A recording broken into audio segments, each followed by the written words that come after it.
Children's fairy tale, Rapunzel.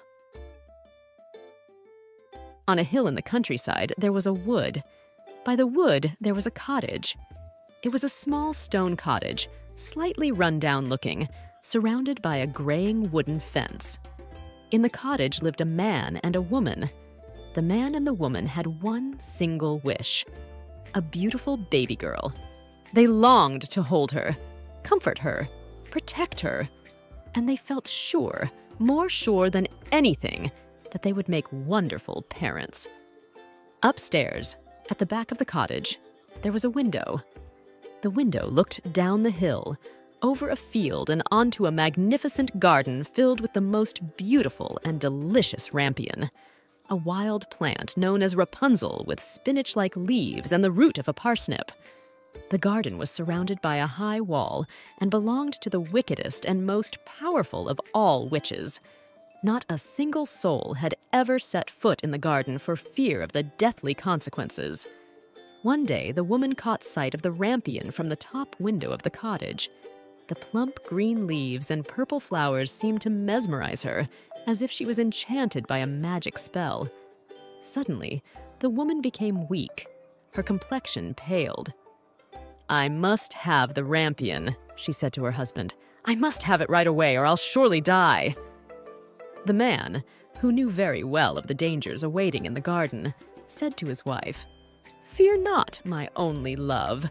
I will wait until dusk, go down to the garden, climb the wall, and return with your rampion as fast as my legs will carry me."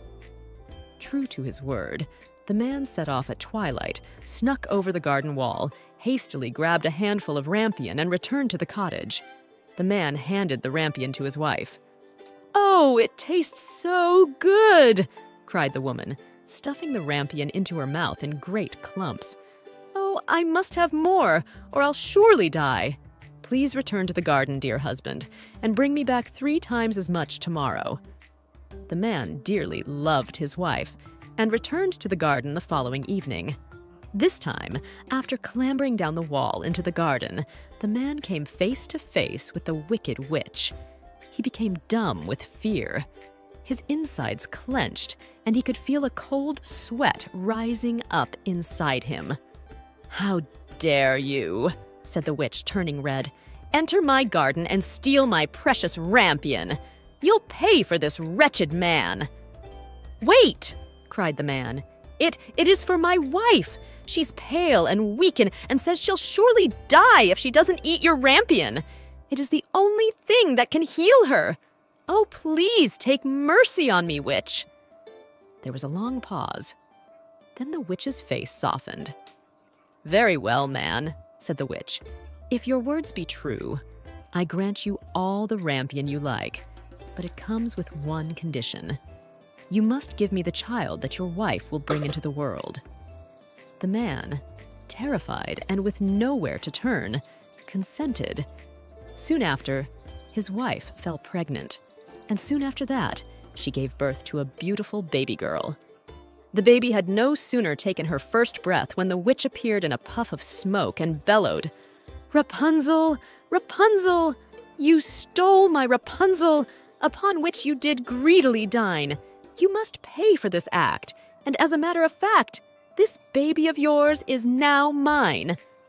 The witch let out a beastly cackle, ha ha ha ha, then vanished, taking the newborn baby with her. From that day forward, the baby girl became known as Rapunzel. And as she grew older, the wicked witch took Rapunzel deep inside a forest and locked her in a tower. It was no ordinary tower.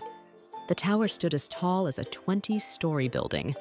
There was a solitary chamber at the very top of the tower with one small window. There was no door to the tower nor stairs to the chamber. The only way in, or out, was by way of the small window. When the witch wanted in, she stood below the window and cried, "Rapunzel, Rapunzel, let down your hair." Rapunzel's hair was as fine as spun gold and magnificently long. When she heard the witch's cry, Rapunzel released her shimmering hair 20 stories to the ground for the witch to climb up. Many years passed. Then one day, a king's son rode through the forest and came across the tower. An angelic song stopped him in his tracks. It was Rapunzel.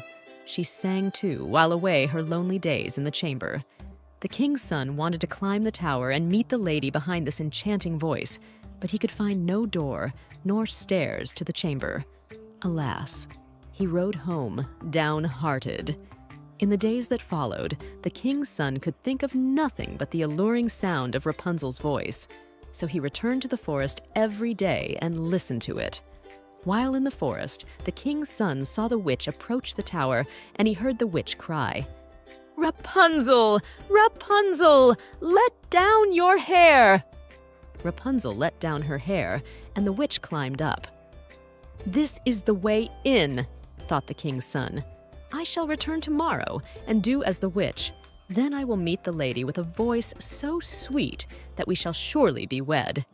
The king's son returned the following day, went to the tower and cried, "Rapunzel, Rapunzel, let down your hair." Immediately the hair fell down, and the king's son climbed up. As you can very well imagine, Rapunzel was shocked to see a man enter her chamber. She'd never seen a man before. But the king's son made her feel quite at ease when he spoke of the enchanting voice that had drawn him to her in the forest. "Will you take me for your husband?" he asked. "I will gladly go with you," said Rapunzel, "but I cannot get down. Bring with you, a pile of silk every time you visit. I will use it to weave a ladder, and when the ladder's ready, I will climb down and we can, ride away on your horse." The king's son agreed to come every evening. This way he could avoid the witch, who visited by day. The witch had no knowledge of the king's son until one day Rapunzel carelessly let her secret slip. "Tell me, witch," said Rapunzel, "how is it that the king's son can climb up to me in a moment, but it takes you much longer?" "What did you say?" cried the witch. "You are mine and only mine. Oh, how you've deceived me, Rapunzel! You shall suffer greatly for it." The witch seized Rapunzel's hair in a flash, took out a pair of scissors then. Snip, snip, snip, snip. Rapunzel's golden hair fell to the floor of the chamber with an almighty thud. Rapunzel let out a great yelp and then began to cry. "To the desert you will go!" screamed the witch, "to live the rest of your days in horrible pain and suffering for your wretched behavior." Then, with a single click of the witch's long, spindly fingers, Rapunzel vanished from the chamber. That evening, the king's son rode up to the tower and cried, "Rapunzel, Rapunzel, let down your hair." Immediately the hair fell down, but this time the witch had hold of the golden mane. The king's son climbed up, expecting Rapunzel as before, but this time was met with the poisonous stare of the witch.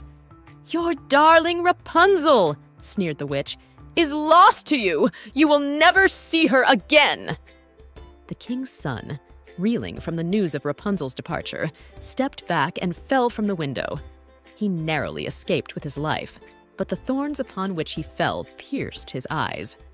Now blind, the king's son wandered the forest in darkness, eating nothing but berries, thinking of nothing but his sweet Rapunzel's face, and hearing nothing but the silken sound of her voice in his head. He roamed in misery for many years. One day he came to a desert, the very desert that Rapunzel had been banished to. He heard the familiar sound of Rapunzel's sweet voice in the air and walked towards it. As he approached, Rapunzel saw him. She ran over and wept for joy. As they embraced, two of Rapunzel's tears wetted the blind eyes of the king's son. His sight became clear once more, and he looked at Rapunzel. Then his adoring gaze fell on two young children standing next to her. "Meet your son and daughter," said Rapunzel. "Are they twins?" he asked. "Yes." "Well, let's get you all home," he said. So they returned to his kingdom, to a joyous reception, and lived a long, happy, and contented life together. The end.